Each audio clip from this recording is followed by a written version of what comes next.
SIR के बाद आज उत्तर प्रदेश की भी ड्राफ्ट वोटर लिस्ट जारी हो चुकी है। इस ड्राफ्ट वोटर लिस्ट में 12 करोड़ 55 लाख लोगों को शामिल किया गया है। 12 करोड़ 55 लाख लोगों के नाम जो इस ड्राफ्ट वोटर लिस्ट में आए हैं, इन लोगों को अब कुछ नहीं करना है, आराम से घर पर बैठ जाना है, ना ही कोई फॉर्म भरना है, ना ही कोई दस्तावेज दिखाने हैं।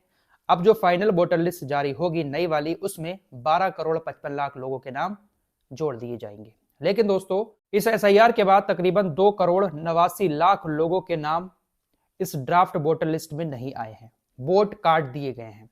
कई सारी वजहें रही हैं, इसकी जानकारी मैं आप लोगों को पहले दे चुका हूं। कुछ लोग दुनिया से जा चुके हैं, कुछ लोग प्रदेश छोड़कर दूसरे प्रदेश में जाकर बस गए हैं, कुछ लोगों ने फॉर्म लिए लेकिन जमा नहीं किए और कुछ लोगों के फॉर्म रिजेक्ट हुए हैं। तो तकरीबन 2 करोड़ 89 लाख लोगों के नाम इस ड्राफ्ट वोटर लिस्ट में शामिल नहीं किए गए हैं। आपने भी फॉर्म भरा था और आपका नाम इस ड्राफ्ट वोटर लिस्ट में आया है या नहीं आया है, आपको मैं अभी चेक करना बताऊंगा। आप मोबाइल के जरिए सिर्फ 1 मिनट में अपना नाम इस ड्राफ्ट वोटर लिस्ट में चेक कर सकते हैं। ड्राफ्ट वोटर लिस्ट जारी हुए 4-5 घंटे हो चुके हैं। हो सकता है कि काफी सारे लोगों ने अपना नाम चेक कर लिया हो, लेकिन फिर भी एक बार दोबारा से नाम ठीक से चेक करें। मेरी वीडियो देखकर आप नाम चेक करें, अपना नाम, अपने पिता का नाम, माता का नाम, अपना एड्रेस एक बार ठीक से चेक कर लें। अगर किसी तरह की कोई गलती आपके नाम में, आपके पापा के नाम में, आपके मम्मी के नाम में या आपके एड्रेस में दिखाई देती है तो आप संशोधन अभी कर सकते हैं। 1 महीने का वक्त है, 6 फरवरी तक आपको टाइम मिल रहा है संशोधन करने के लिए भी, अपना नाम जुड़वाने के लिए भी, और कुछ और चेंजेस करने हैं एड्रेस वगैरह में, उसके लिए भी। Form number 6, form number 7, form number 8 भरकर आप संशोधन भी करा सकते हैं और अपना नाम भी जुड़वा सकते हैं। तो इसलिए एक बार आप चेक फिर से कर लें। 3 तरीके हैं चेक करने के। मोबाइल नंबर से भी आप चेक कर सकते हैं, ईपिक नंबर से भी आप चेक कर सकते हैं, और एक तीसरा ऑप्शन और है, उसके जरिए भी आप अपना नाम मोबाइल के जरिए ही ड्राफ्ट वोटर लिस्ट में चेक कर सकते हैं। मोबाइल उठाकर ड्राफ्ट वोटर लिस्ट में अपना नाम चेक करने से पहले आप लोगों ने अभी जो एसआईआर का फॉर्म भरा था, 2 फॉर्म मिले थे, एक आपने बीएलओ को दे दिया था, एक अपने पास रख लिया था। उस फॉर्म को सबसे पहले अपने पास रख लें, क्योंकि इस फॉर्म में जो ऊपर एपिक नंबर था, उस एपिक नंबर की आपको अभी जरूरत पड़ने वाली है। आपके पास हो सकता है वोटर आईडी कार्ड जो है वो पुराना हो, उसमें कोई पुराना एपिक नंबर लिखा हो, लेकिन अभी जो एसआईआर का फॉर्म मिला था आप लोगों को, उसमें जो आपका कॉर्नर पर ऊपर उल्टी साइड में ईपिक नंबर लिखा हुआ है, वही ईपिक नंबर डालकर आपको ड्राफ्ट वोटर लिस्ट चेक करनी है। तो आइए मोबाइल की स्क्रीन पर आपको लिए चलता हूं। सबसे पहले आपको अपने मोबाइल में गूगल खोलना है, सर्च के ऑप्शन में जाना है, और यहां पर ये जो ऊपर लिखा हुआ दिखाई दे रहा है www.eci.gov.in.up, आपको इतना यहां पर लिखना है और उसको सर्च कर लेना है। इस तरह का एक पेज खुलकर आएगा।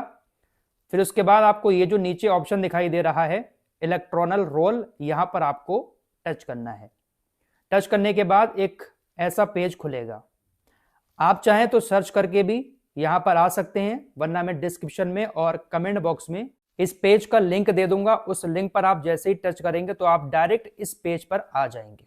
आपको गूगल में सर्च करने की फिर कुछ जरूरत नहीं पड़ेगी। अब यहां पर 3 ऑप्शन दिए हैं, ईपीआईसी, मोबाइल नंबर, और यहां पर एक और ऑप्शन दिया है। तो हम ईपिक नंबर के द्वारा ही अपना नाम ड्राफ्ट वोटर लिस्ट में चेक करेंगे।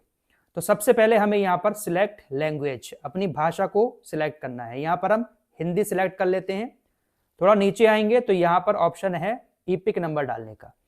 तो जो फॉर्म हमें मिला था एसआईआर के दौरान, वहां पर हमारा जो यहाँ कॉर्नर पर ईपिक नंबर लिखा हुआ था, वही ईपिक नंबर हम इस बॉक्स में डाल देंगे। इस तरह से ईपिक नंबर डाल देंगे। उसके बाद नीचे आएंगे तो ये लिखा हुआ है सिलेक्ट योर स्टेट, अपना स्टेट सिलेक्ट कर लेंगे। सबसे नीचे जाएंगे उत्तर प्रदेश। उत्तर प्रदेश सिलेक्ट करने के बाद यहाँ एंटर कैप्चा, ये जो ग्रीन कलर का लिखा हुआ दिखाई दे रहा है, आपको इस बॉक्स में डालना है। अब यहाँ पर एक बात का ध्यान रखना है, अगर ये जो WF3BPP लिखा हुआ है, यहाँ पर जो वर्ड स्मॉल लिखा हुआ है उसको स्मॉल लिखना है, यानी छोटा लिखना है, और जो वर्ड बड़ा लिखा हुआ होगा उसको आपको यहाँ पर बड़ा लिखना है। तो जैसे यहाँ पर मेरा लिखा हुआ है Z, तो ये मैं Z डालूंगा, और ये B जो है वो स्मॉल है तो यहाँ पर स्मॉल B डालूंगा। MB स्मॉल है, DB स्मॉल है, 8 और P ये सब स्मॉल था। आप जब पेज खोलेंगे तो आपके पेज पर ग्रीन कलर का कैप्चा कुछ और लिखा हुआ होगा, जो भी होगा यहाँ पर आप सेम यहाँ पर उसको एंटर कर देंगे। उसके बाद सर्च करेंगे। जैसे ही सर्च करेंगे आपका नाम अगर ड्राफ्ट वोटर लिस्ट में होगा तो यहाँ पर शो हो जाएगा। इस तरीके से नाम शो हो जाएगा और आप यहाँ पर व्यू डिटेल में जाकर पूरी डिटेल अपनी चेक कर सकते हैं। आपका नाम ड्राफ्ट वोटर लिस्ट में आ गया, मतलब जो नई वोटर लिस्ट आएगी उसमें भी आपका नाम अब जोड़ दिया जाएगा। अगर आपका नाम यहाँ पर नहीं होगा ड्राफ्ट वोटर लिस्ट में तो फिर शो नहीं करेगा इस तरीके से जैसे ये शो हो रहा है। ज्यादा कुछ लंबा प्रोसेस नहीं है। डिस्क्रिप्शन में जो लिंक है आप उस पर क्लिक करके यहाँ डायरेक्ट आ सकते हैं या फिर गूगल में सर्च करके यहाँ आ सकते हैं। अपनी लैंग्वेज सिलेक्ट करें, एपिक नंबर डालें, स्टेट सिलेक्ट करें और कैप्चा डालकर सर्च करें। आपका नाम आराम से चेक हो जाएगा।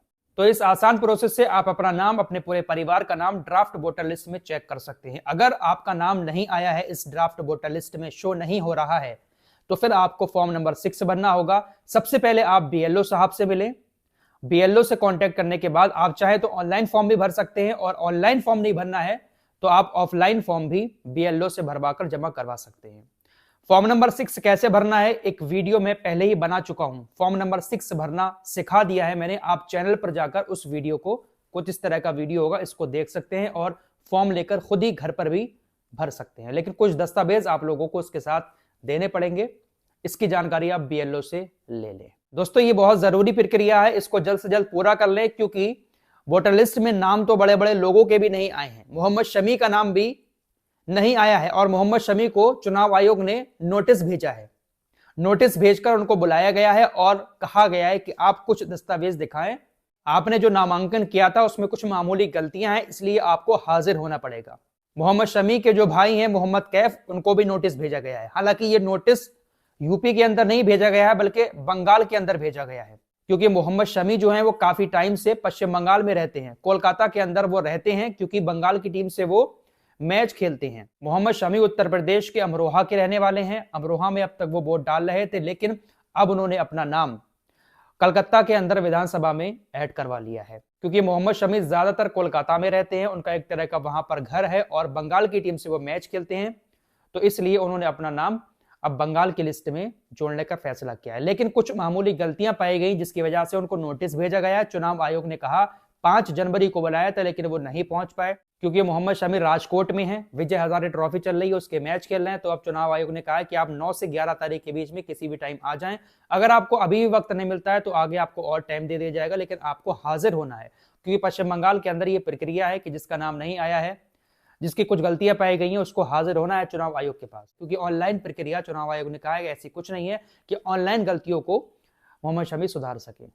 तो मोहम्मद शमी को भी नोटिस मिला है, उनको भी अपना नाम जुड़वाने के लिए कुछ गलतियां जो हैं उसको सही करने के लिए चुनाव आयोग बुला रहा है। तो आप अपना नाम एक बार जरूर चेक कर लें, ठीक से चेक कर लें। अगर कुछ गलतियां हैं तो आप अभी भी संशोधन कर सकते हैं। फॉर्म नंबर 6, 7, 8 ये तीनों फॉर्म ऐसे हैं जो आपकी गलतियों में सुधार कर सकते हैं, या आपका नाम नहीं आया है तो उस नाम को जोड़ भी सकते हैं। तो अगर कोई भी दिक्कत है तो आप सबसे पहले अपने बीएलओ से कांटेक्ट करें क्योंकि वो आपको सारी सही इंफॉर्मेशन फॉर्म के साथ देंगे। फॉर्म उनके पास मौजूद होंगे, वही सब कुछ आपका करेंगे। अगर आप चाहें तो ऑनलाइन भी कर सकते हैं। फिलहाल इस वीडियो को शेयर करें ताकि सभी लोग अपना नाम एसआईआर की लिस्ट में चेक कर सकें।